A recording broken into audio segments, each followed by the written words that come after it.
when my parents told me about this, and they were like, yeah, so that this is what happened in the 1970s. We had you guys and we had nowhere to live, and this is what we did. My parents are so traditional. They are so conservative. And I was like, you squatted. Yeah, that is not what you did, right? And so that was like an incredible story for me. And it was just like incidental. They'd kind of say, yeah, so we did this and we stayed here. And then they came knocking at our door and we couldn't leave. So we said, we have to stay. And so for me, it's like, okay, if this happened, someone's written about it. And no one had written about it. So I went and kind of did a bit of like research to find out a bit more about it, and no one had.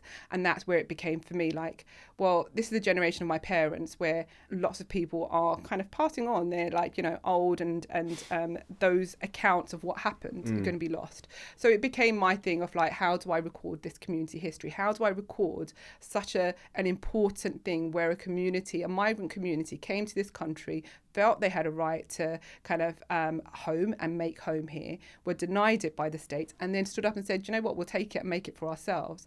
And for me, that was such an important thing to document and to record as part of our community history, but also as part of British history. That's not just like, you know, Bengali history. That's part of British history. It's a part of how kind of communities have risen up against a system that has deprived them of what they see as their rights. Yeah. So for me, it became the PhD was a way to do that.